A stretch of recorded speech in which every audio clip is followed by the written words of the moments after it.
Marilyn was the kind of girl who dreamed of marriage almost from kindergarten.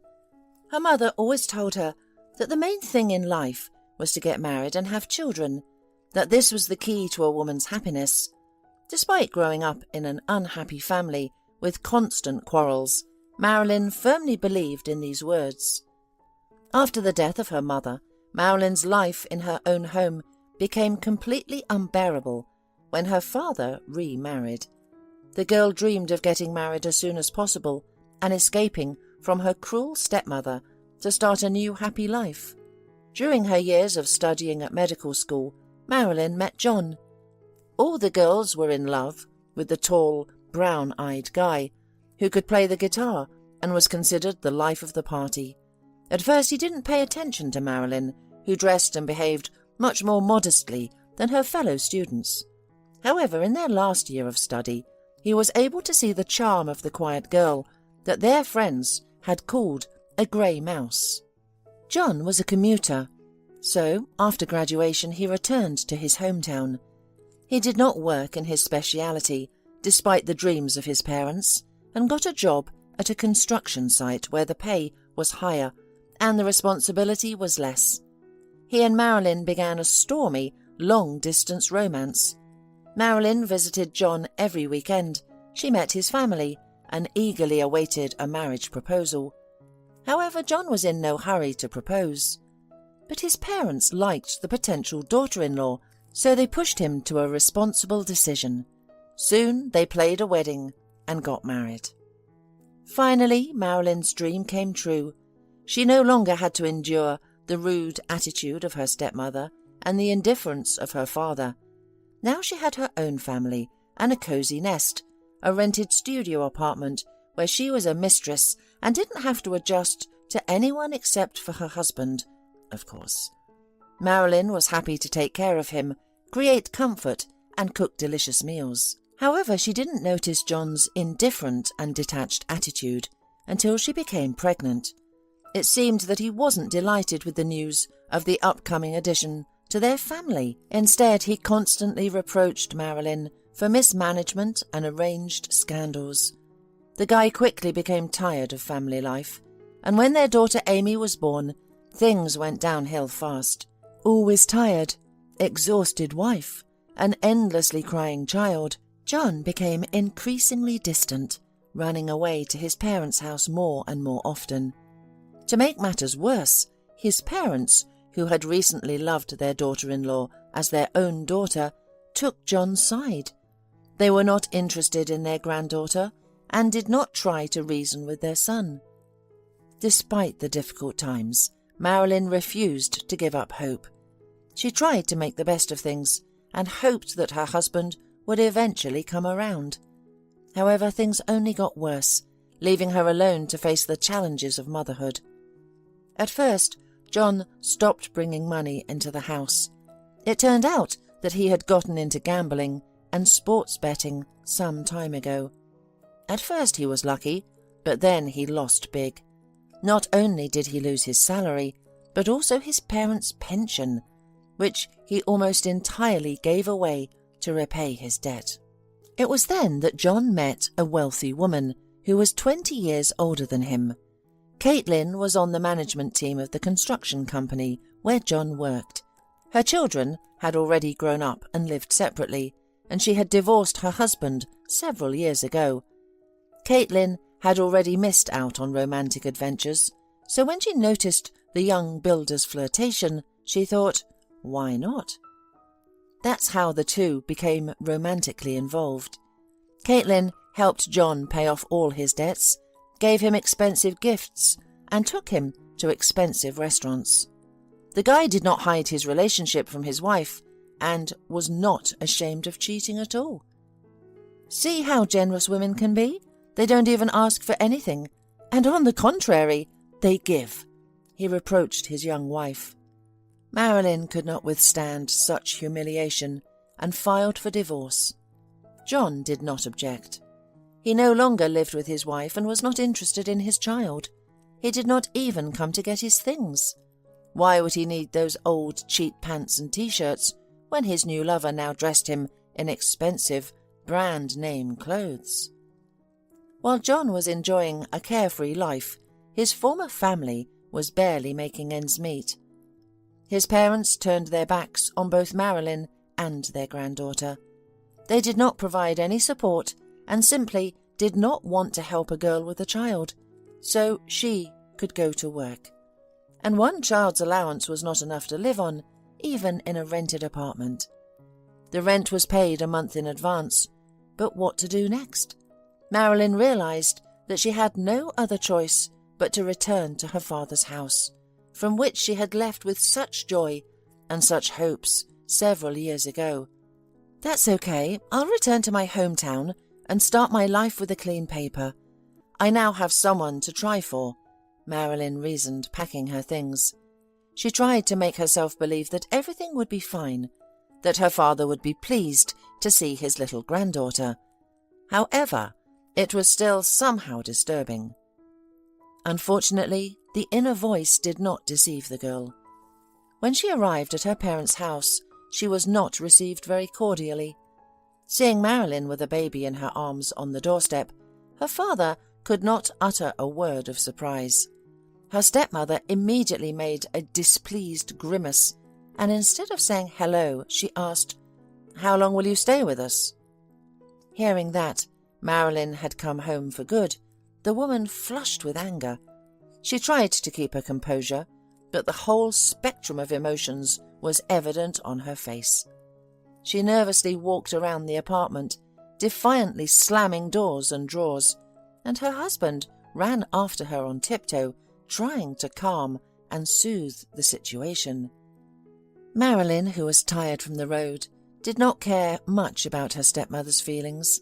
She wanted to settle down, feed her little girl, and at least take a nap. But when she opened the door to her room, she saw only bare walls and mountains of construction materials. Her comfortable bed, large closet, fashionable desk, and cute pink curtains were all thrown out the room after her stepmother started the repairs and decided to start with Marilyn's room. Apparently she wanted to erase all the memories of her stepdaughter and cut off her way home forever. Marilyn had to live in an empty room on an air mattress. It was out of the question to let her stepdaughter, with a baby, sleep on a soft bed in the bedroom, or at least in the living room. The stepmother, trying to show her displeasure, didn't even feed her stepdaughter. The father, in response to his daughter's reproachful look, only spread his hands. Marilyn was too tired to make the situation clear, and why should she? Being the heiress of her late mother, Marilyn was a co-owner of the apartment and had every right to be there. So she went to the kitchen, made tea, took a shower, and fell asleep with the baby. At night the girl woke up and went to the kitchen for a drink of water, but froze at the door when she overheard an interesting conversation. "Why didn't you tell me your daughter was coming? Why didn't you talk her out of it?" resented the stepmother. "I didn't know anything. Wouldn't I have told you?" Marilyn's father justified himself. "Keep in mind that I'm not going to squat in the same apartment with her. The baby will cry endlessly and I'll have a headache," the woman went on. "Well, let her live for a while and then I'll talk to her." The man tried to smooth things over.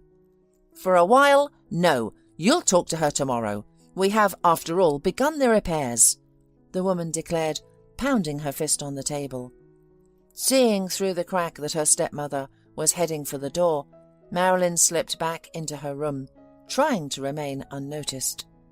The fatigue lifted like a hand, and she couldn't sleep anymore. Until the morning, Marilyn thought about how her father would behave.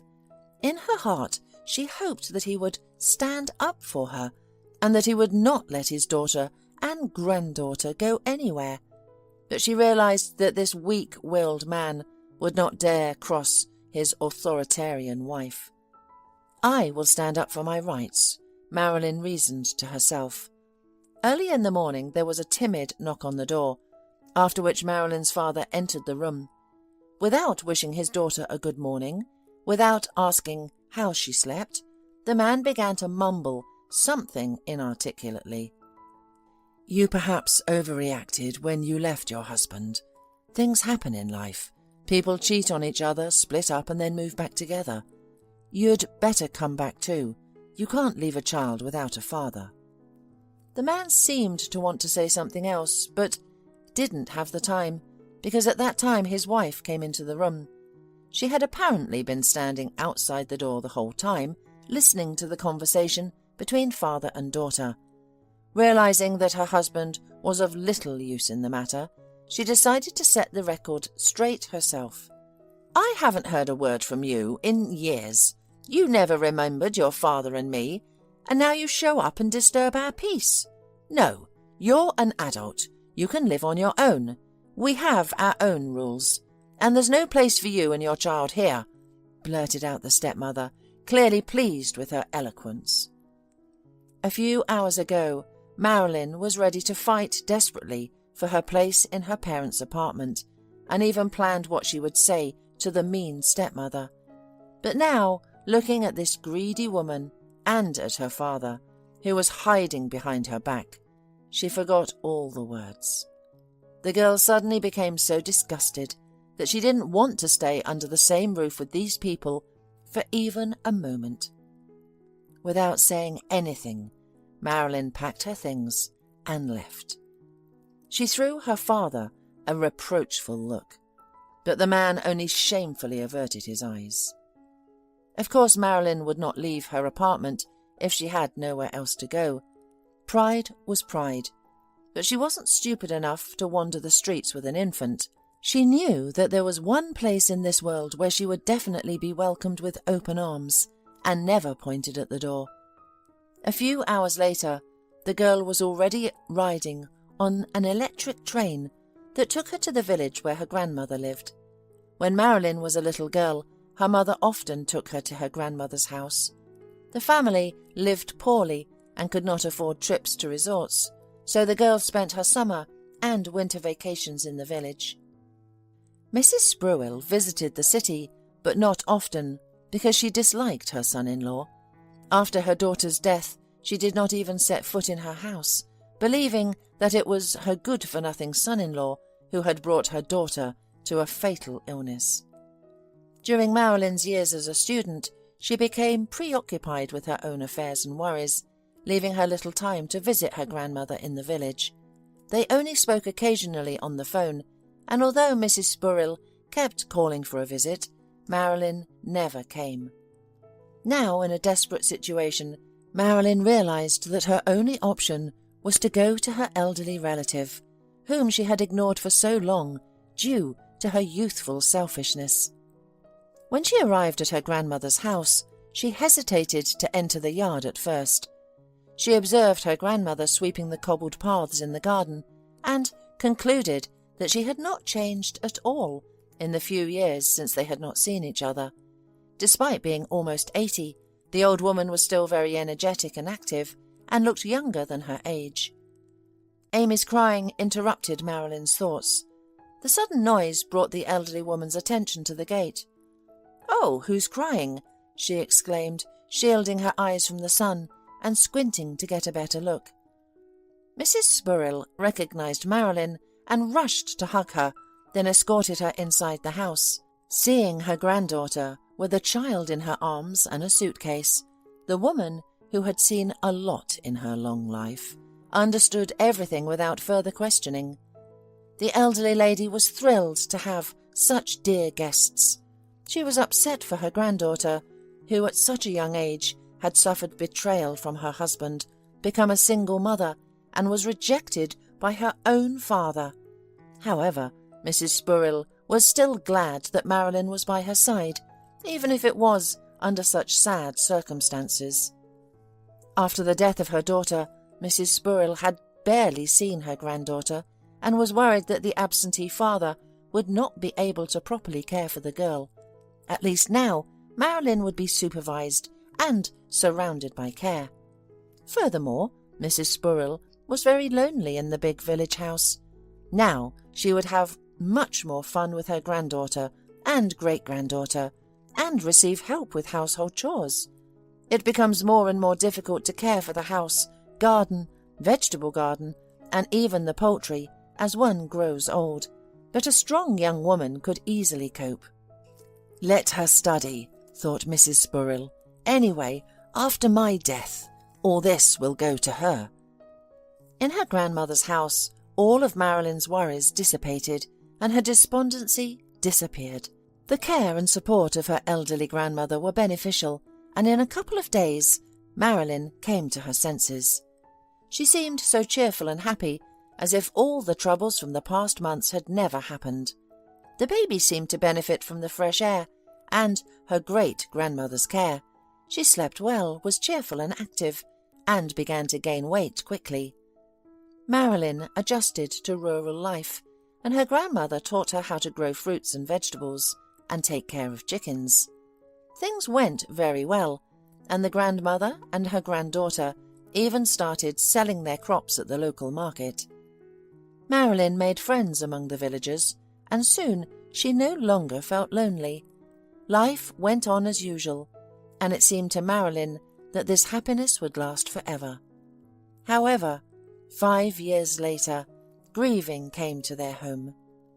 One day, Mrs. Spurrell caught a severe pneumonia that led to serious complications of the heart. Unfortunately, the woman was never able to fully recover. Once cheerful and lively, the pensioner now rarely left the house, and over time she weakened completely and practically stopped getting out of bed. Feeling that these were her last days, Mrs. Spurrell decided it was time to have a serious talk with her granddaughter. Lately, the elderly woman went to bed early, and she did not even have the strength to watch her favourite TV series. But this evening, she waited until Marilyn finished her chores and put Amy to bed, and then called her into her room. The woman understood what her grandmother wanted to discuss and was very upset. At first, Marilyn did not even pay attention to the fact that the woman held a beautiful carved box in her hands. Mrs. Spurrell started a sad conversation that brought tears to Marilyn's eyes. At first, the elderly woman gave her granddaughter instructions for the future, urging her not to repeat old mistakes. Then she talked about inheritance.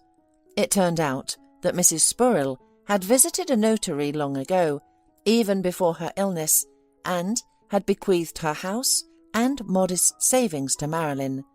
But the most precious thing was in the box that the elderly woman handed to her granddaughter with a trembling hand. When Marilyn opened the box, she found an incredibly beautiful antique gold ring in the shape of a flower with a huge ruby in the centre. "My great-grandmother received this ring as a gift from her husband. They lived a long, happy life together, and since then it has been considered the talisman of our family. From generation to generation, the ring has been passed down the female line, bringing good luck and happiness to everyone," said Mrs. Spurrell. "Why didn't you give it to my mother when she got married?" Marilyn asked, looking at the jewellery in surprise and admiration. "Because she chose the wrong man. My foolish daughter wouldn't have been able to keep the ring from her foolish husband, and he would certainly have sold it," Mrs. Spurrell explained. By morning, Mrs. Spurrell had passed away, and her death shook Marilyn deeply. Despite the support of her neighbours and friends, she felt quite lonely. To avoid going crazy in an empty house, Marilyn decided to get a job. She had a medical degree, and the local paramedic had left for the city a few months ago. The specialists could not be lured to the village by any means, and the villagers were left without medical care and had to travel to the district centre. Thanks to Marilyn, the local medical office was up and running again, albeit only a few times a week. However, the salary of a rural paramedic was meagre, and it was difficult to live on it for two people with a daughter. So, Marilyn continued to look after her grandmother's garden and sell fruits, vegetables and eggs at the market. The income was modest, but it was enough for Marilyn and her daughter. One day, while on business in the city, Marilyn happened to be near a jewellery workshop. She became curious whether her grandmother's ring was truly valuable or just a pretty trinket. The jeweller examined it carefully and quoted an amount that dumbfounded Marilyn. If she sold the ring, the money would be more than enough to move to the city and pay the first instalment on a mortgage. And considering that the ring had truly historical value, a collector would pay a fortune for it. Despite the temptation, Marilyn decided not to sell the ring. She did not want to betray the memory of her grandmother. However, she did not want such a beautiful and significant item to gather dust in a box, so she decided to wear the ring. It reminded her of Mrs. Spurrell and gave her hope for a happy future. 6 months passed, and Marilyn inherited her grandmother's estate, becoming the full mistress of her house. She worked at the nurse's station, and household chores helped her recover from her loss. Life seemed to be getting better slowly. However, one cool fall evening, an uninvited guest shattered Marilyn's peace. Someone knocked insistently on the door. As the only doctor in the village, people often came to her for help.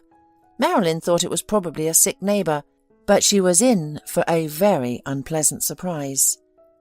John stood on the doorstep, but Marilyn did not immediately recognise him. Her ex-husband had not changed for the better during their years of separation. He had become gaunt, grown a beer belly, and was bald. It was obvious from his face that he liked to drink, which was probably why John looked as if he was going to retire the next day.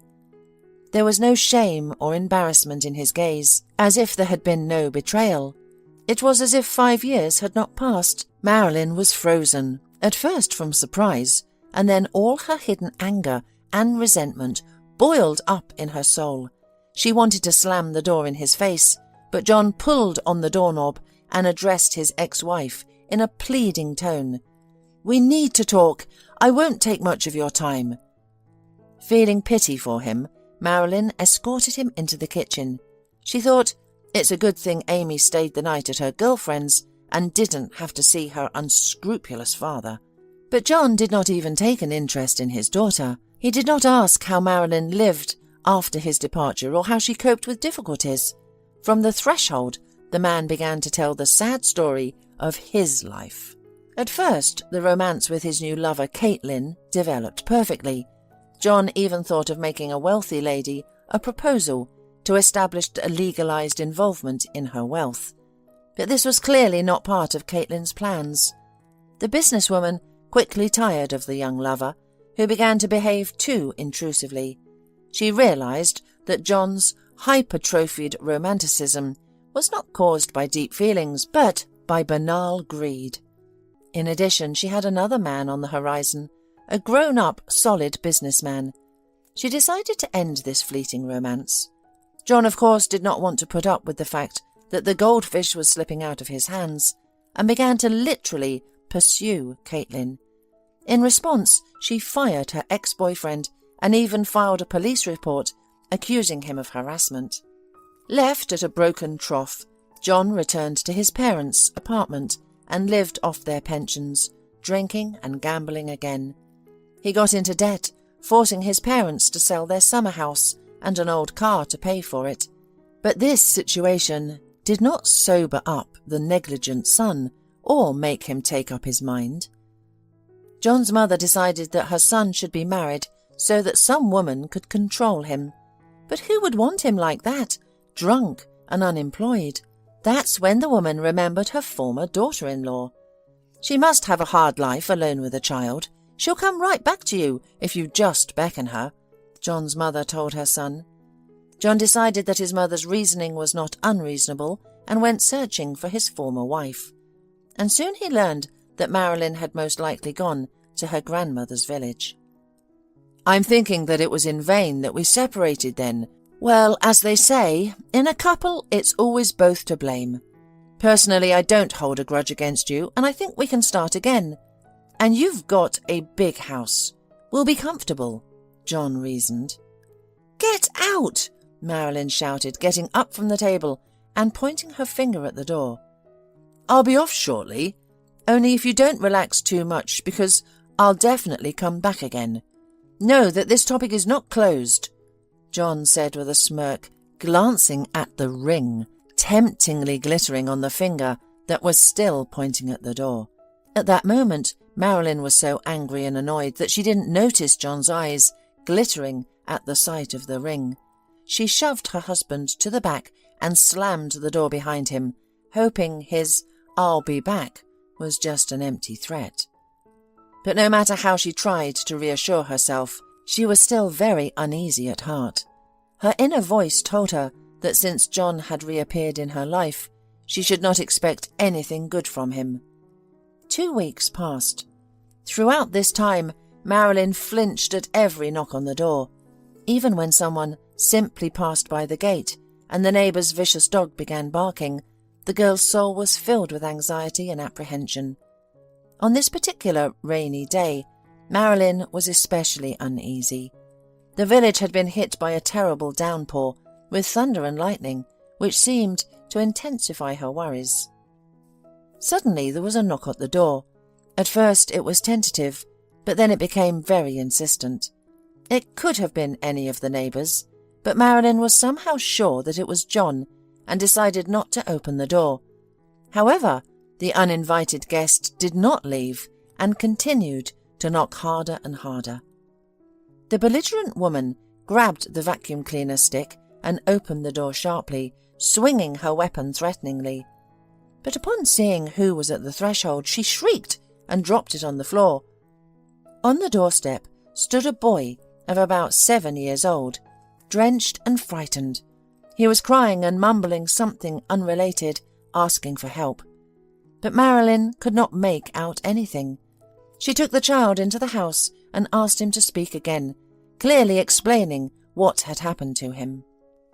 It turned out that the boy's name was Alan. He and his father were returning from a fishing trip and decided to take a shortcut by driving through the village when suddenly the man became ill. Fortunately, he was able to stop the car and avoid an accident. The child ran to the nearest house for help, which happened to be Marilyn's house. From the symptoms described by the boy, the woman realized that the man had an asthma attack and that the inhaler was not in its usual place in the glove compartment. Luckily, Marilyn had first aid supplies for all occasions in her first aid kit. She grabbed her suitcase and an umbrella and ran after the boy to the car, where the man was suffering from an attack of suffocation. Help arrived just in time. A couple more minutes and the man would not have been saved. In such a state and even in such heavy rain, it was impossible to drive and continue on the road, especially with a child. So Marilyn invited Alan and his father to spend the night at her place. It was not at all scary to let a stranger into the house, as for some reason he immediately inspired trust. A man with noble features and intelligent eyes could not turn out to be a crook. Hot tea and a delicious dinner quickly brought the man to his senses. Alan and Amy immediately found a common language. While the children played in the living room, the adults were talking. It turned out that the man's name was Daniel. He was raising his son himself, and his story was very similar to Marilyn's. Daniel had also faced betrayal, which for a long time discouraged him from trusting women and starting any kind of relationship with them. Daniel and his wife Karen had been in love since high school. They could not imagine life without each other, so after graduation they decided to enter the same college. Actually, Daniel dreamed of studying in another city at the university, but his beloved studied too poorly to enter the university. Therefore, the guy sacrificed his ambitions and stayed in his native city next to Karen. After finishing their studies, the young couple immediately got married. The money they earned was only enough to rent a tiny apartment on the outskirts of the city, but even that was enough for the newlyweds to be happy. Soon after, the couple had a son named Alan. It would seem that the happiness of the family should have increased, but it turned out to be the opposite. After the birth of the child, Karen became very irritable. She suddenly became cramped in a tiny apartment and began to reproach her husband for a lack of money. Daniel did not take offence at his wife and took her reproaches as a guide to action. He got a second job, thanks to which the family was able to move into a larger apartment closer to the city centre within a few months. However, Karen was still dissatisfied. She constantly complained that she was tired of sitting at home and that her husband did not help at all with the child. Daniel was tormented by his conscience. He would be happy to spend more time with his son, but he worked from morning until night and came home only for a few hours to sleep and go to work again. So he asked his mother to visit Karen more often. During weekends, the mother-in-law would babysit her grandchild so that her daughter-in-law could go out and meet her friends. And one day, at her cousin's birthday party, Karen met a handsome and wealthy man who owned a beauty salon where the birthday girl worked as an administrator. Karen was smitten by his charm and gallantry, thinking that such men only existed in movies. To her delight, the man seemed to show interest in her too. Thus began a dizzying romance. Karen completely lost her head. Almost every day she called her mother-in-law for help, just to get out of the house and see her lover for a couple of hours. The man took her to expensive restaurants and gave her luxurious gifts. With each such gesture, Karen's love for her lover flared up all the stronger. And the naive Daniel did not suspect anything. Of course, his mother dropped some hints. She noticed Karen's frequent departures and the sudden appearance of expensive things. However, Daniel did not believe in his mother's speculations and even took offense. However, soon he had to face a harsh reality. One beautiful spring day, Daniel finished work early and hurried home with a bouquet of roses.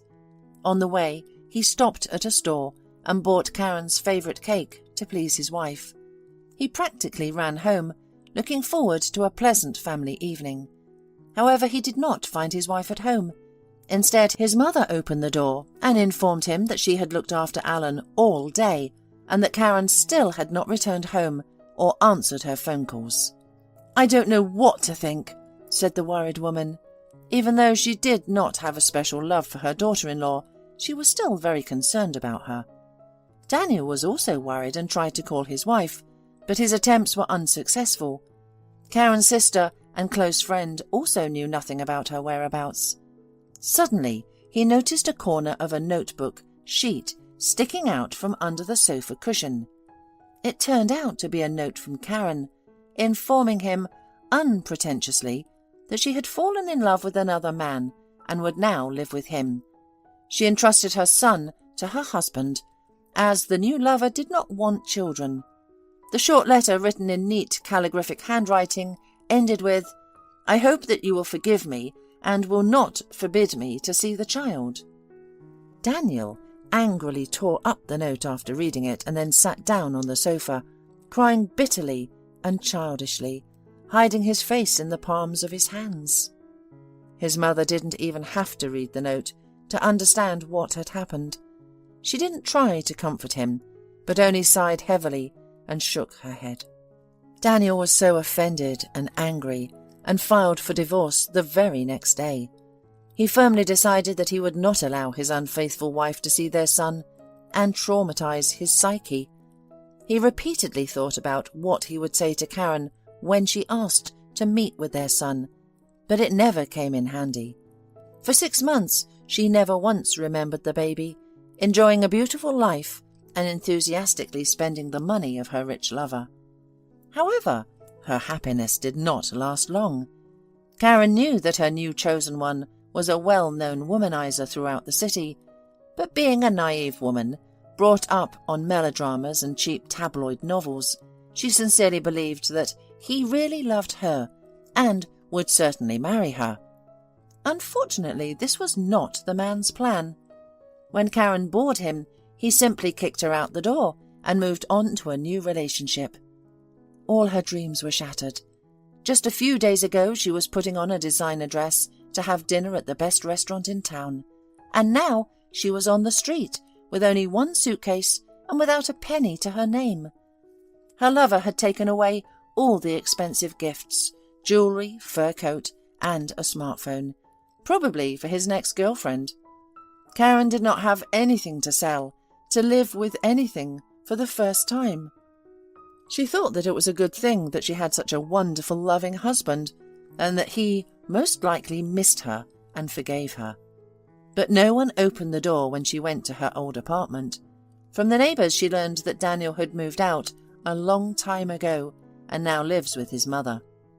She went to his mother's place, but even there she was met with failure. The former mother-in-law did not even let her on the doorstep, and she did not show her child. Karen sat on a bench near the entrance until late in the evening, waiting for Daniel to come home from work. When she saw her ex-husband, she immediately jumped up and rushed to him with hugs. "How dare you show up here and hug me? Go back where you came from," Daniel exclaimed, pulling away from Karen. "Please forgive me. I made a huge mistake. But now everything will be different, and we'll live happily ever after. Me, you, and Alan," Karen emotionally pleaded. Whether it was from stress or whether Karen really did not understand what she had done, she was sincerely confident that her husband would forgive her and everything would be as before. However, Daniel was not willing to forgive her. He looked at her with a scornful gaze, making it clear that there would be no second chance. He quickly came to the entrance and then turned around and said, "Don't you dare come here again." Only then did Karen realize the tragedy of the situation. She lost her beautiful, rich life with a lover and finally lost her family. She had nothing left but to return to her parents' house.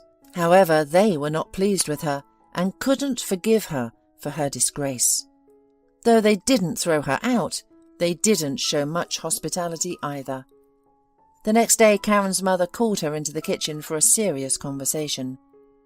"Don't think you can freeload off us like you did with your naive husband. That won't work with us, and you won't get our pension. Find a job." "Well, what am I going to do? I never worked after marriage," replied Karen, confused. "You're no use at all. Well, I'll talk to my neighbour. Maybe she'll help you find a job as a letter carrier or courier."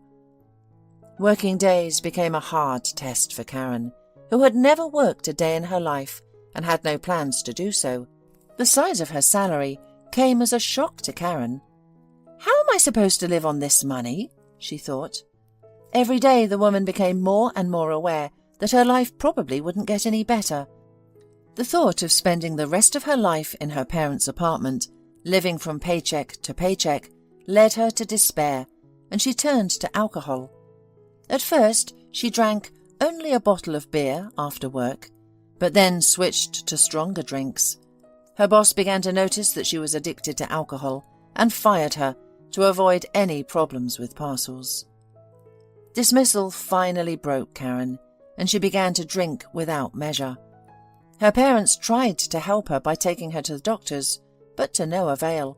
She continued to drink and had an affair with a neighbour who was also an alcoholic and frequently beat her in a drunken rage. One day the man pushed Karen so hard that she hit her head on the corner of the closet and she died instantly. Daniel, her former husband, took care of all the funeral expenses. He felt partly responsible for her tragic end. After all, if he had not driven her away so cruelly and categorically, perhaps she would have been able to pull herself together. But of course, a truly loving mother would have sought communication with her child, not drowned her worries in alcohol. Be that as it may, Daniel never said anything bad to his son, but to his mother. The boy grew up with the idea that his mother, who loved him very much, died of a serious illness. And his father did everything possible so that Alan was not deprived of either attention or material wealth. He worked hard to create his own successful business, which he could then pass on to his son by inheritance. Marilyn also told Daniel her story. During the conversation, the interlocutors did not notice how time flew by, and it began to get light.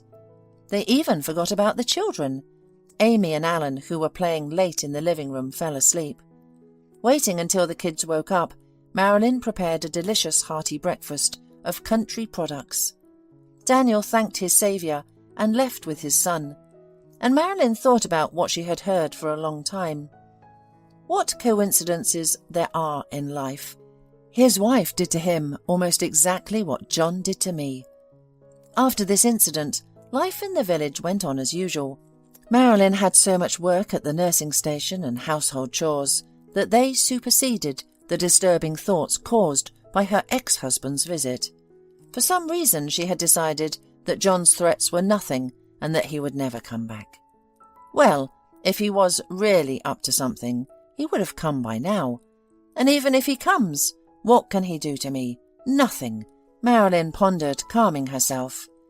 Meanwhile, she remembered her recent guests with warmth, and Amy was always asking about her new friend, with whom they played so cheerfully. "Will Alan come to us?" But Marilyn had nothing to say to her daughter. She was sure that she would never meet Daniel and his son again. After all, they did not discuss that, and did not even exchange phone numbers, although admittedly Marilyn would not mind communicating again with a new acquaintance, because he seemed to her to be a good man, and also an interesting conversationalist. One night Marilyn had a bad dream. She saw it as if someone were chasing her. In the dream, Marilyn was running down a long dark corridor when she saw the pursuer pulling his huge, hairy hands with long dirty nails towards her. Either man or beast had finally caught up with his victim. He grabbed her hand and tried to remove the precious ring from her finger, which would not budge. At that moment, Marilyn woke up in horror. It was still night.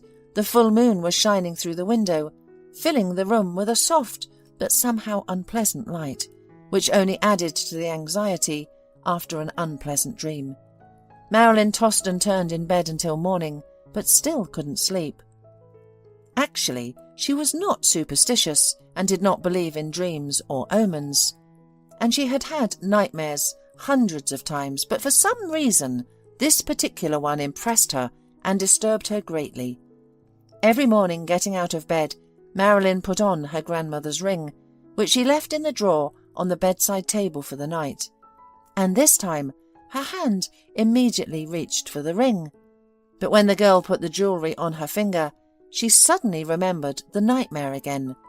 Some strange bad feeling made Marilyn take off the ring.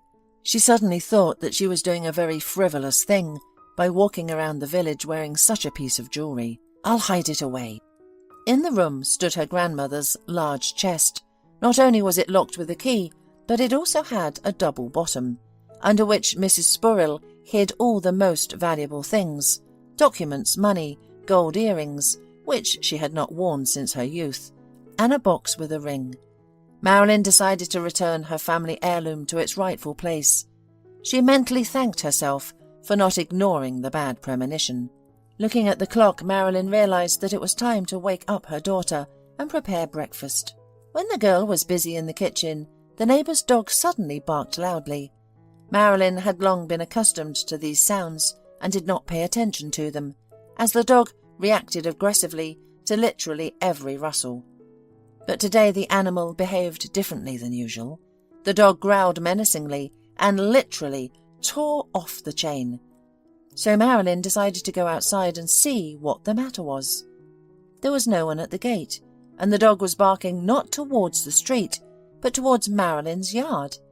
The animal, all bristled, bared its teeth and pulled the chain with all its might, as if pointing to the far corner of the neighbour's garden. Probably the dog saw a cat, thought the woman, but still decided to go around the yard just in case. She took a brief look around and saw no sign of any intruders. For a moment, though, she thought she heard a rustle on the side of the patio. But there was no one there either. Marilyn went back to her work, and in about an hour she and Amy left the house. On the way to kindergarten, Amy suddenly remembered that she had forgotten the acorn craft at home, which her teacher had asked her to make. The child burst into tears, and the mother and daughter had to turn back, even though they had already travelled 2/3 of the way. As they entered the yard, Marilyn noticed that the door to the house was ajar. "Did I forget to close it?" she thought. But as she approached, she realised that the lock was broken, not just cracked, but literally broken out of the door, as if someone had chopped it with an axe. At that moment, John ran out of the house. He looked unrecognizable with anger. "Where's the ring?" he shouted, seeing his ex-wife and daughter standing in front of the house, frightened. It turned out that the barking of the neighbour's dog that morning was not in vain. The pet had immediately sensed someone sneaking into the neighbour's territory. John had climbed over the fence from the backyard to remain unnoticed and had lurked behind the patio, waiting for a convenient moment to enter the house. When Marilyn had gone out into the yard at the sound of the barking dog, John had snuck into the cellar, which luckily for him had been open. Through the ajar door, he had watched Marilyn carefully and noticed that she was not wearing the ring that he had come for. Then we must wait until she leaves and search the house, he had thought. Finding the ring was vital to him. He had once again lost badly at cards and owed money to some dangerous bandits who had threatened to kill him if he didn't repay the debt. But his parents couldn't help him. They had already sold everything they could, and the only thing left was the apartment. John had begged his mother and father to sell the apartment in the centre of the city and buy something smaller. "Why do you need this big apartment in your old age? Buy yourselves a one-bedroom and live happily. Is an apartment more valuable to you than your own son?" he had pleaded. But his parents had finally lost their patience. His father had kicked the wayward son out of the house and ordered him never to return. He had even changed the locks so that John could no longer get into the apartment and take out the TV, washing machine, and his mother's amber beads, the only remaining valuable thing that could still be sold for some money. Left without the last hope, John suddenly remembered the luxurious gold ring with a ruby that he had seen on his ex-wife's finger, and now, when Marilyn and Amy had left for the daycare, he had immediately run out of his hiding place and begun to search. After pulling the old wooden door and making sure it was not too reliable, the man had grabbed an axe he had found in the backyard and struck the lock. On the first try, the barrier was removed, and he broke into the house to look for the ring. John turned out closets, looked under mattresses, moved furniture, and rummaged through cans of cereal and flour, hoping to find the jewel, but to no avail. He had no idea of where the stash was. He even broke open the lock of the massive wooden chest, in the usual for him way, with the blow of an axe, but found nothing but his grandmother's old tablecloths, blankets, and an album of old photographs. He was very close to his cherished goal, but fortunately he had no idea about it. "Has she sold it? But she couldn't have spent the money so quickly," he thought. With these thoughts he ran out of the house. His last hope was the attic, where he was planning to climb using the long ladder presented to him on the wall, and just at that moment he came face to face with Marilyn and his daughter, who had come home to a handmade craft. The robber, taken by surprise, was at first confused, but realizing that he had nothing more to lose, he decided to take extreme measures. He roughly grabbed Marilyn and Amy and dragged them into the house. The woman tried to scream and call for help, but at that moment John looked so threateningly that she had a lump in her throat. After taking his captives into the house, the man closed the door behind him and demanded that his ex-wife give him the ring. "Confess, where did you hide the ring? Speak quickly, don't try my patience," demanded John. "What ring? I don't have any ring." Marilyn justified herself because she was determined not to hand over the valuable heirloom to her ex-husband. "Don't pretend! I saw it on your finger last time." "It's just costume jewellery from the local store. I lost it somewhere in the garden a long time ago," the woman lied, thinking on her feet. "Why are you playing games with me? I'm not an idiot. I know there's gold there. Probably 10 grams of gold and a ruby the size of my fist. Give it to me or else we'll both be in trouble." Suddenly John ran out to the garage and returned with a can of gasoline for the lawnmower. "I have nothing to lose. If you don't give me the ring, I'll set the house on fire and we'll all die together," shouted the man in his crazed state. Marilyn realized he was not joking. She went to the bedroom, took out her grandmother's jewelry box, which was dear to her heart, and gave it to her ex-husband. Of course she was hurt to part with the precious gift, but the safety of her child and her own life were more important than any jewelry. After receiving what he wanted, John rushed to the exit, but on the way to the gate he suddenly stopped. He had a sudden urge to cause more trouble for his ex-spouse, whom he blamed for all his problems. He rushed back into the house, where the shocked Marilyn looked at the chaos that had reigned in her cosy home and tried to assess the scale of the damage. He roughly pushed the woman into the bedroom and locked the room from the outside. Then he grabbed a crying Amy by the arms and dragged her towards the exit. In fact, he didn't even know where he would go with his daughter, or what he would do with her, because he didn't actually need her. But the main thing was to spite Marilyn, and he was least concerned about his child's feelings and fate. Meanwhile, Marilyn was banging on the door and threatening to call the police. And really, John thought suddenly, she won't stay there forever. She'll get out somehow, or the neighbours will rescue her. Of course, she'll file a report and I'll be in trouble. The man realised he couldn't let Marilyn live and decided to carry out his threats. However, he wasn't going to kill the little girl, so he simply locked her in the barn to prevent her from disturbing him or attracting the attention of neighbours with her screaming. Then John grabbed a can of gasoline and started pouring the flammable liquid on the walls of the house. He was so mad with anger and engrossed in the process that he didn't even hear a car drive up to the yard. Fortunately for Marilyn and her daughter, Daniel and his son came to visit them to thank them once again for their rescue. Seeing this terrible picture, Daniel disarmed John with the first log he could find. 15 minutes later, the district police arrived. The intruder was detained, and the valuable ring was returned to its rightful owner. John was sent to prison for robbery and the attempted murder of his ex-wife. Marilyn never saw him again or heard anything about him, and she wasn't interested in that at all. She now had a new life, which had no place for the ghost of the past. Marilyn and Daniel began a romance, and Amy and Alan were thrilled that their parents were together and were going to get married, creating a big family. At the wedding, Marilyn put on her grandmother's ring and never took it off again. Now she was sure that the family relic had brought her long-awaited happiness. Hola, suscríbete a Historias Vitales para no perderte nuevas historias. Mi esposa había estado trabajando en su proyecto especial durante 4 meses ahora. No era su proyecto personal, pero ella era la persona principal y responsable de su éxito. El proyecto estaba diseñado para salvar a su empresa, Bixler Enterprises.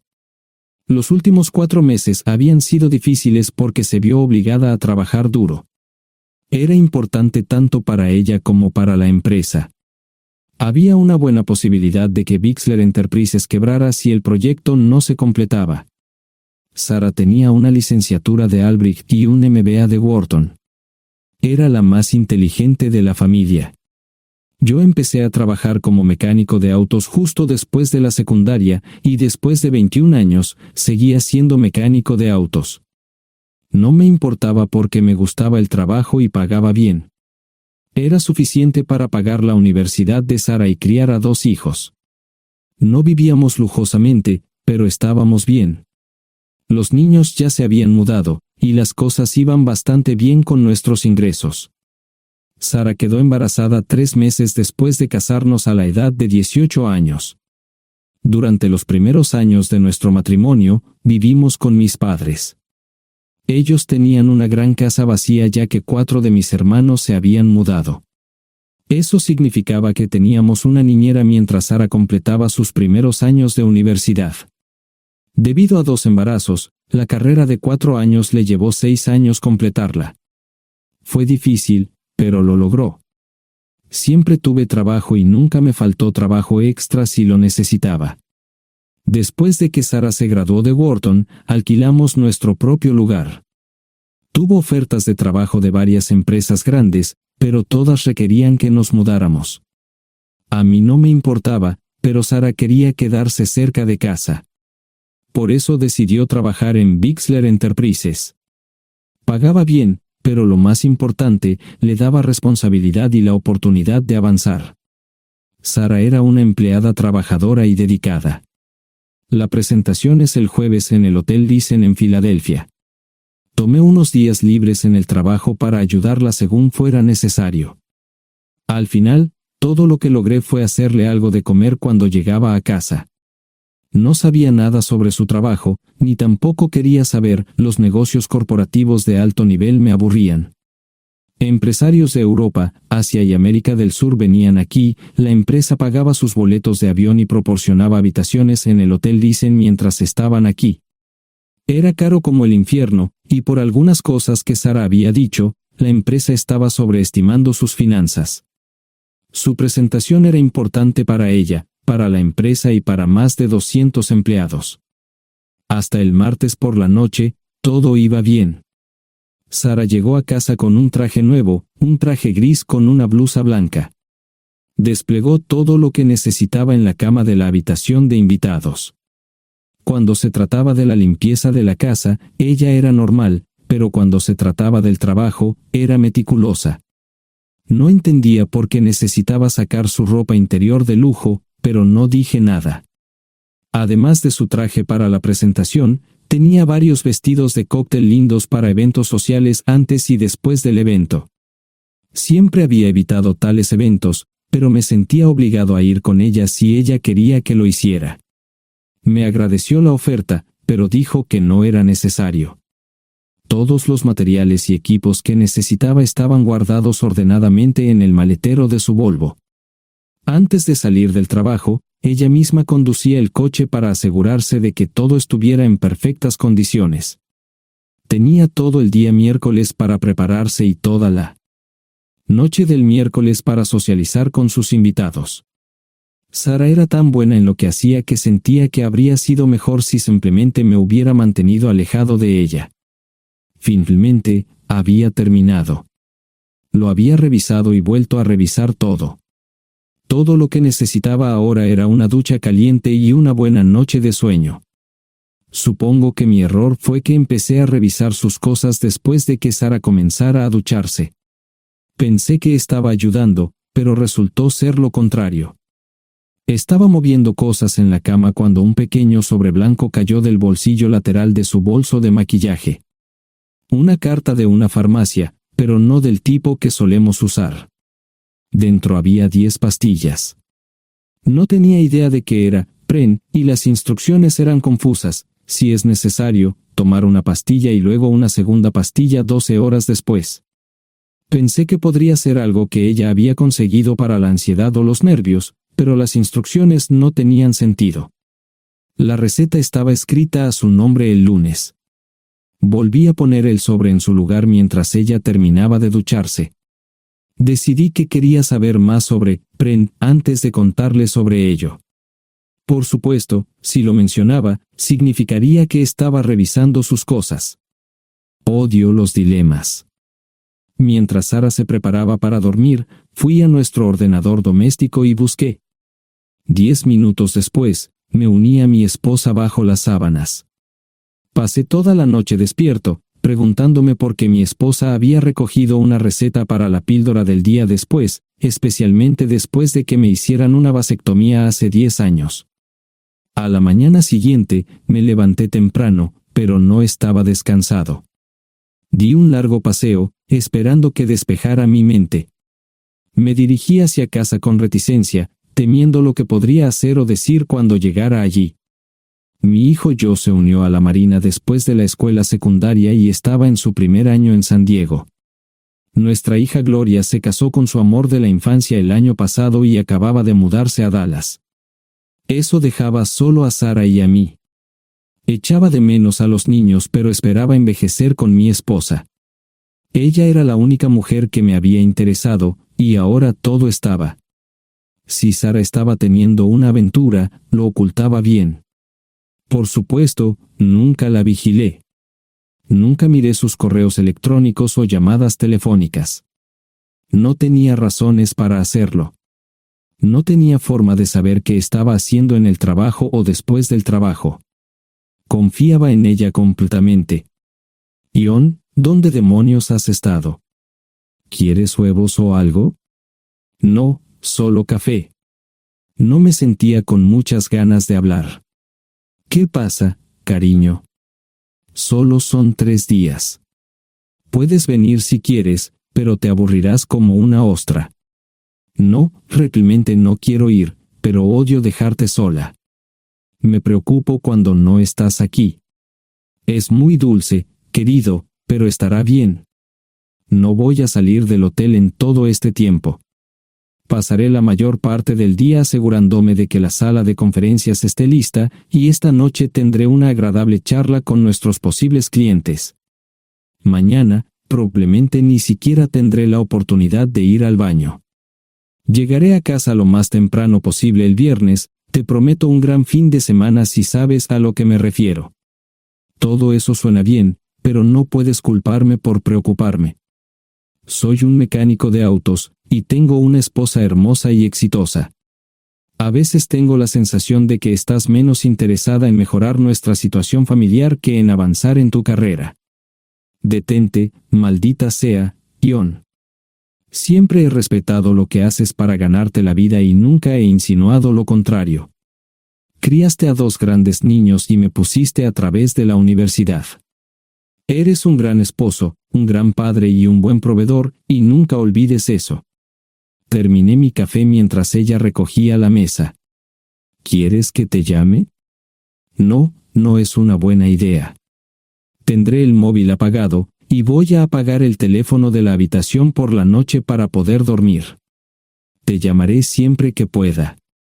La ayudé a cargar el coche, era tan meticulosa con eso como con todo lo demás. Trabajando, le llevaría 3 horas llegar al Hotel Thyssen. Me quedé en el porche y la vi marcharse. No me molesté en preguntarle por las pastillas. Pasé el resto de la mañana en el porche. No recuerdo haberme preocupado tanto como ahora. Me sentía pequeño e insignificante. Me sentía fuera de mi liga. Era un tipo de pueblo con un trabajo mediocre y una esposa exitosa. Era una combinación equivocada. Debería haberlo notado antes. Me sentía estúpido. El mejor traje que tenía era una chaqueta azul y un par de pantalones. Al menos tenía algunas corbatas, aunque tenían 10 años de antigüedad. Acababa de terminar de vestirme cuando sonó el teléfono fijo. Oye, cariño, solo quería avisarte de que llegué bien. ¿Tuviste un buen viaje? Supongo que el tráfico no estaba demasiado denso. Estuvo bien. Te llamaré esta noche. Ahora tengo que irme. Estoy en la habitación 714, Sara. Puedo estar en casa de mis padres o en la de mis hermanos esta noche si quieres llamarme a mi móvil. De acuerdo. Suena el teléfono móvil. Te quiero, tengo que irme. Me tomé mi tiempo para llegar a Filadelfia.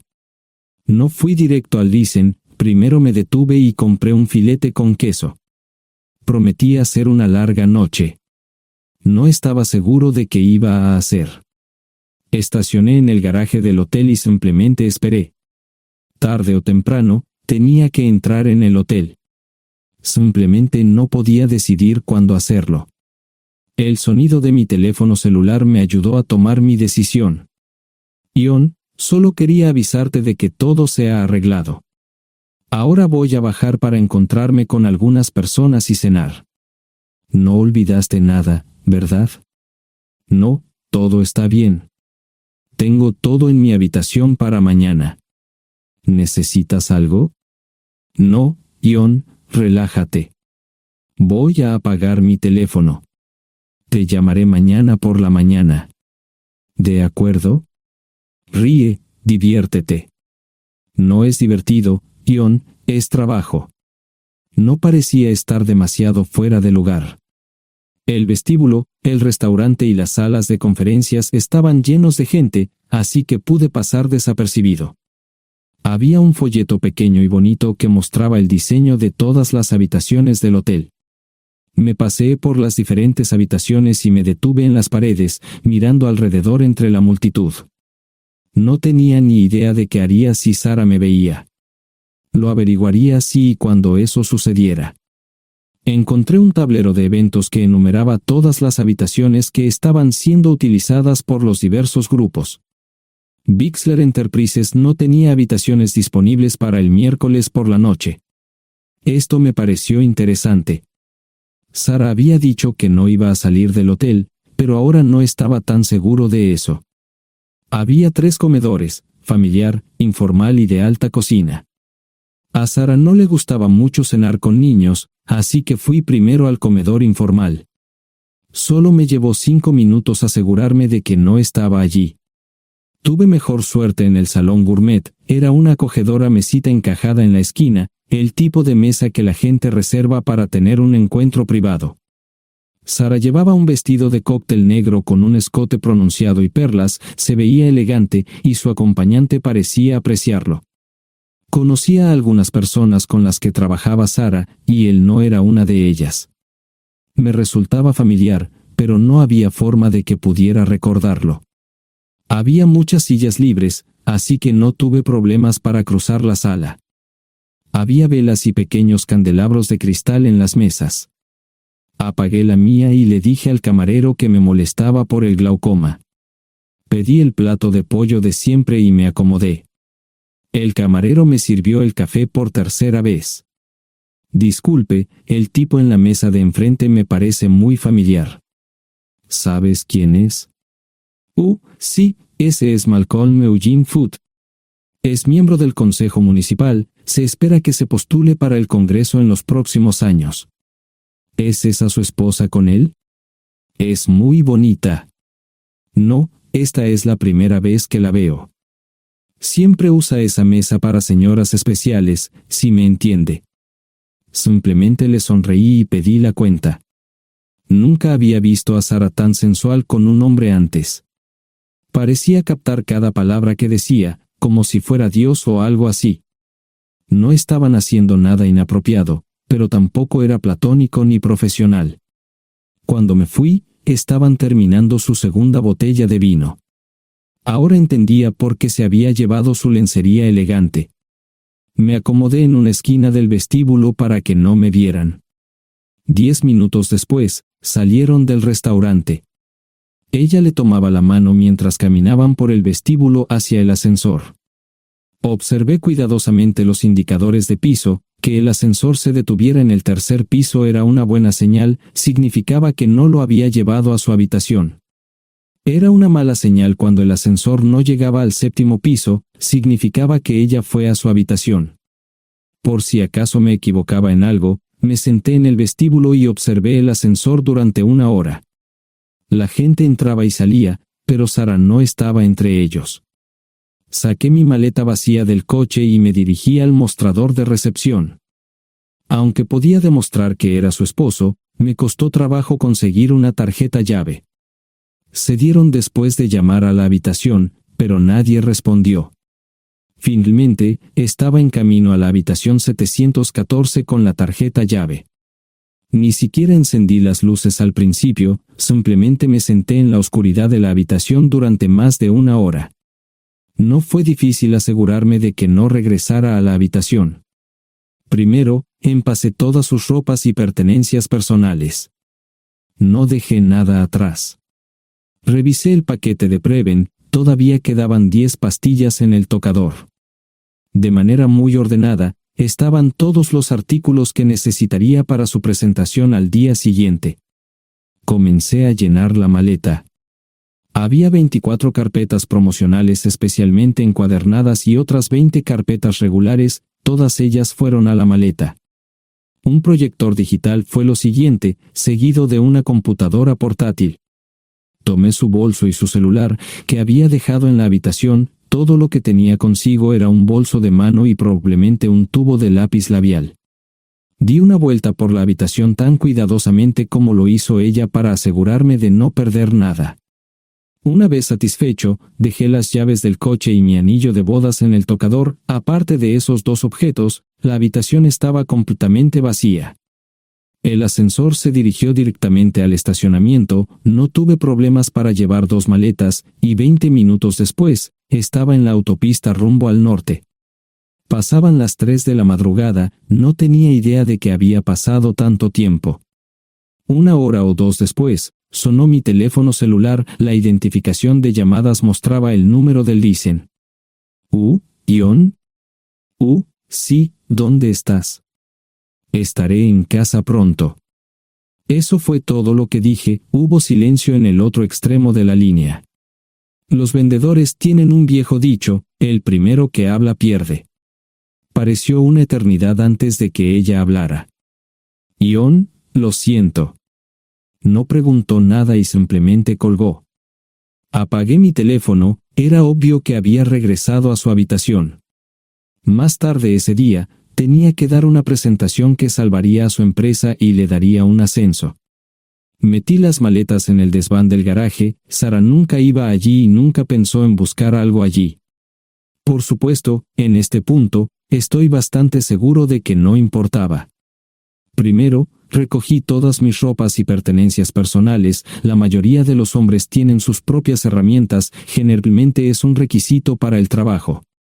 Pasé por la tienda, cargué las mías en el Subaru y recogí mi último cheque de pago.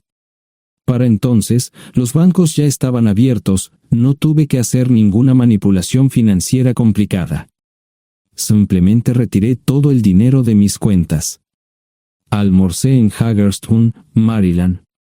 Tenía suficiente dinero para vivir durante unos años, pero sabía que estaría buscando trabajo muy pronto. Sara y yo éramos parecidos en eso de que a ambos nos encantaba trabajar. La voy a extrañar.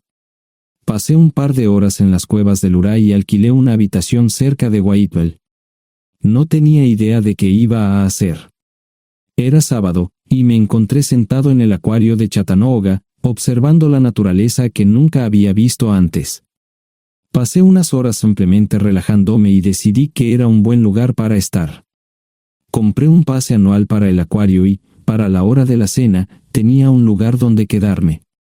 Era un remolque móvil en el parque, pero estaba amueblado y era económico. No necesitaba mucho. La primera cosa que haría el lunes por la mañana sería conseguir un trabajo. Un buen hombre de mantenimiento siempre puede conseguir un trabajo, especialmente si está dispuesto a trabajar duro.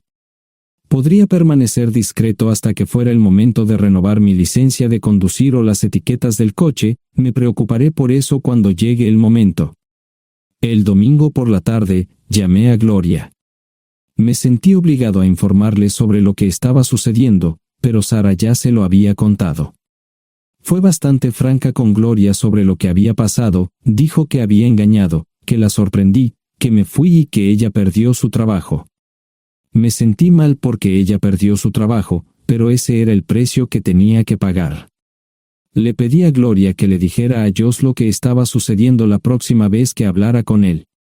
También le dije que la llamaría aproximadamente una vez al mes para verificar cómo iban las cosas.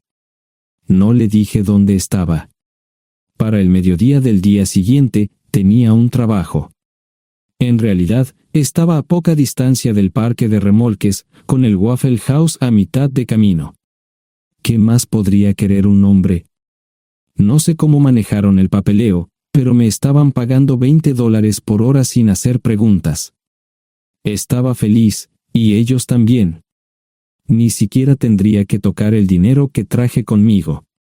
Unos 2 meses después, Gloria me informó que Sara se había mudado de la casa y estaba viviendo con sus padres. Gloria no sabía nada más, pero estaba feliz de que estuviera estable y le estuviera yendo bien. Josh me llamó desde San Diego solo para informarme que iba a hacer un crucero. Era técnico en aviónica en un portaaviones. Intentó explicar qué hacía exactamente, pero estaba más allá de mi comprensión. Nunca supe mucho sobre cosas técnicas. Ambos tuvieron cuidado de no decir nada malo sobre su madre. Aprecié eso. Después de eso, todo siguió como siempre. Comencé a hablar con Gloria al menos semanalmente. Josh y yo comenzamos a enviar correos electrónicos regularmente. Gloria hablaba regularmente con Sara, pero decía muy poco sobre lo que estaba haciendo o dónde estaba. Nunca presenté la solicitud de divorcio, y parece que Sara tampoco lo hizo. Tengo una licencia de conducir de Tennessee y las etiquetas en el Subaru. Comencé a frecuentar un bar local un par de veces al mes y tuve encuentros casuales. 2 mujeres se alternaban como mis compañeras nocturnas regulares. No buscaban compromisos, y yo tampoco. Parecía funcionar bien para todos nosotros. La vida era buena. Eso fue hace mucho tiempo, y gradualmente olvidé a Sara. Con el tiempo, el Subaru comenzó a darme problemas. Había olvidado cuánto tiempo había pasado. Tenía más de 200,000 millas. Estaba reflexionando sobre esto con una jarra de cerveza un día cuando me di cuenta de que habían pasado casi 5 años desde que me fui de casa. Mantuve un contacto cercano con ambos hijos. Gloria ya tenía 2 hijos propios en este momento y quería que los visitara. Josh casi se casó con una mujer tailandesa, pero en el último momento, se negó. Por lo general, trabajaba 6 días a la semana y usaba el domingo para recuperarme del sábado por la noche. No había ninguna buena razón para que alguien llamara a la puerta de mi remolque a las 6 de la mañana de un viernes. Su grosería fue recompensada por un hombre medio desnudo abriendo la puerta. Los calzoncillos del día son repugnantes, y la dama en la puerta, juzgando por la expresión en su rostro, estuvo de acuerdo conmigo. Ella apartó la mirada, pero su compañero no parecía impresionado. Norm habría usado pantalones, pero en un momento como este, los invitados me molestaron. Estamos buscando a John Terrell. No los conozco. Me llamo David Simmons, y esta es mi esposa Mara. Tenemos un problema y esperamos que nos puedas ayudar. Lo siento mucho, no trabajo a altas horas de la noche. Si necesitan algo relacionado con su auto, tendrán que ir a la tienda. Esto provocó varias miradas en blanco y finalmente una respuesta. No tiene nada que ver con tu trabajo, es más un problema personal. ¿Podemos entrar? El interior del remolque lucía desordenado. Rara vez tenía invitados, así que rara vez lo limpiaba. Incluso mis novias insistían en que fuéramos a su lugar. Hagan como en su casa, déjenme ponerme los pantalones enseguida. Al entrar en el dormitorio, dejé la puerta abierta solo para mostrarles lo hospitalario que soy. También me puse una camisa. ¿Les gustaría tomar café? Solo tomará unos 10 minutos. Aparté algunas cosas del sofá para que pudieran sentarse. No hubo respuesta a la pregunta del café. Tenemos una hija adoptiva de 4 años y otra de 2 que necesita un trasplante de médula ósea, y esperamos que nos puedas ayudar. Estamos dispuestos a pagarte si es necesario. ¿Con mi médula ósea? No, queremos usarla y estamos dispuestos a compensarte por cualquier inconveniente. Creo que quieren comprarla. Estaba actuando como un listillo, y de repente me di cuenta de ello. Estas personas eran serias, tenían un problema real y estaban buscando ayuda. Lo siento mucho, no quise interrumpir. Por favor, continúen. Nuestra mejor oportunidad de encontrar un donante es un familiar cercano. Eres nuestra mejor esperanza. Mira esto. No quiero ser un grosero, pero creo que se equivocaron de persona. ¿Cuándo nació su hija? Cumplirá 5 años en julio. Marche Simmons habló por primera vez, y sonó sincera. Odio ser el portador de malas noticias, pero me hice una vasectomía hace 15 años.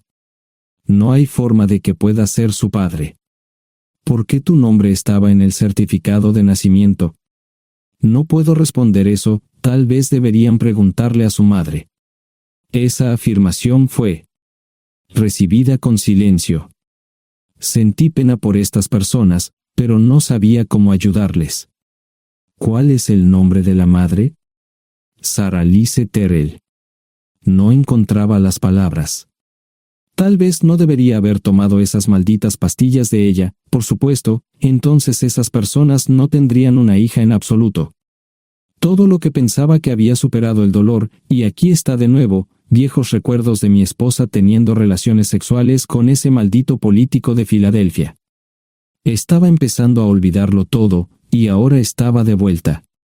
Maldita sea. Ahora entiendo y pido disculpas por mi grosería e insensibilidad. Haré todo lo que esté en mi poder para ayudarles. En primer lugar, porque no puede Sara hacerse un trasplante de médula ósea. Médicamente, no puede. ¿Por qué no? Es madre, tiene que ser una donante adecuada. Ella es una donante adecuada, pero está demasiado enferma. Los médicos se negaron siquiera a considerar utilizarla. ¿Enferma de qué? Está muriendo de insuficiencia hepática. Le quedan menos de 6 meses de vida. Esto no tiene sentido. Siempre ha estado perfectamente sana. Además, no creo que un hígado enfermo le impida donar médula ósea. El hospital no aceptará su firma en el formulario de consentimiento. ¿Estás diciendo que hay algo mal en su cabeza? Ambos me miraron en silencio, sabían la respuesta, pero no querían decirlo. En ese momento, no quería que se sintieran aún más incómodos. Hace 10 minutos, no me importaban, pero ahora sentía que tenía que protegerlos y ayudarlos. ¿Cómo sucedió esto? ¿Podría alguno de mis hijos ayudar? Quizás, pero pensamos que eras nuestra mejor esperanza. ¿Por qué no van tras su padre, su verdadero padre?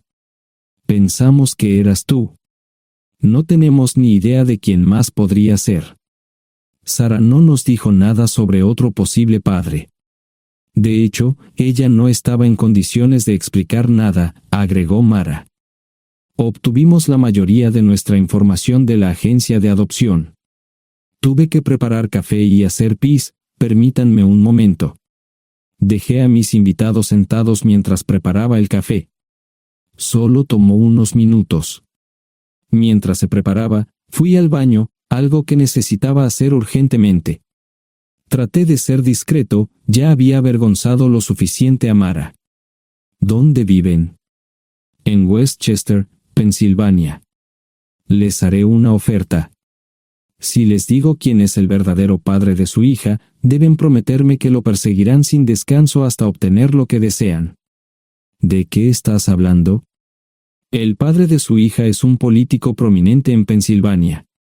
Por supuesto, negará todo y probablemente les proporcionará documentos legales para detener sus esfuerzos. Si acuerdan presionar lo suficiente para que él admita que la niña es suya, podrán avergonzarlo y obligarlo a hacerse un trasplante de médula ósea. Eso es lo que quieren, ¿verdad? Sí, claro, pero ¿cómo hacemos eso? No lo sé. Soy mecánico. Trabajo con metal para ganarme la vida. Creo que la mejor manera sería utilizar la televisión, la radio y los periódicos. Los políticos harán cualquier cosa para evitar una mala publicidad. ¿Tienen amigos que puedan ayudar? Bueno, ahora ambos estaban sonriendo. Debo haber dicho algo que les dio esperanza. Creo que podemos hacer esto. ¿Quién demonios es él? Malcolm Eugene Foote. Se postula para el Senado de los Estados Unidos. Apuesto a que hará cualquier cosa para evitar una mala publicidad. El café estaba listo, pero David y Marshall no podían esperar para llegar a casa. Antes de irse, les dije cómo ponerse en contacto con Gloria y Josh en caso de que los necesitaran. Estaba seguro de que ayudarían. También les pedí que me dijeran dónde estaba Sara. Probablemente estaría en Pensacola antes de que ellos regresaran a Westchester. Me corté el pelo y compré una camisa nueva. Sara era una tramposa que arruinó mi vida, pero aún así quería lucir bien cuando la viera. Era otro remolque, pero esta vez era un bonito doble nuevo.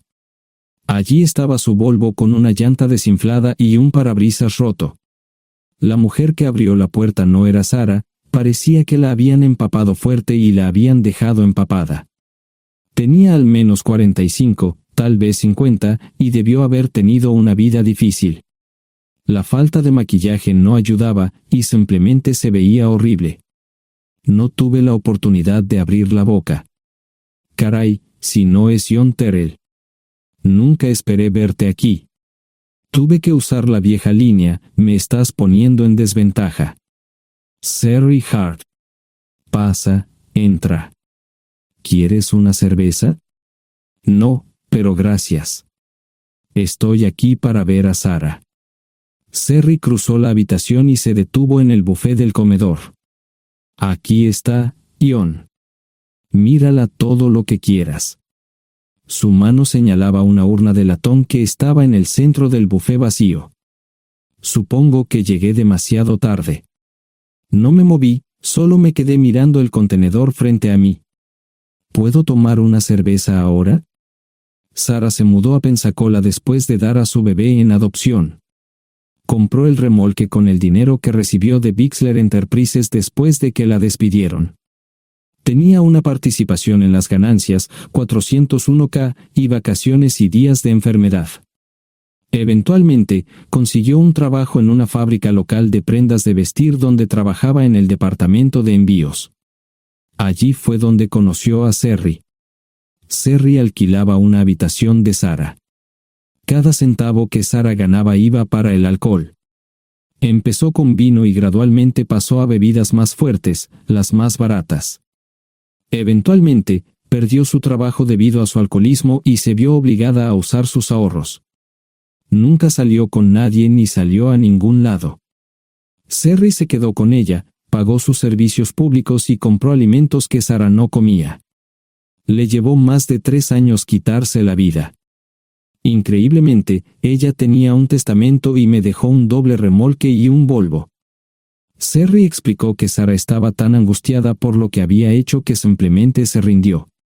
No intentó evitar el embarazo ni siquiera terminarlo. La adopción se había arreglado meses antes de que naciera el bebé.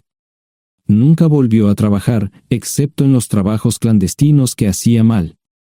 Serry dijo que Sara no parecía tener ambición ni propósito en la vida. Sara hablaba mucho de mí pero tenía miedo de intentar contactarme.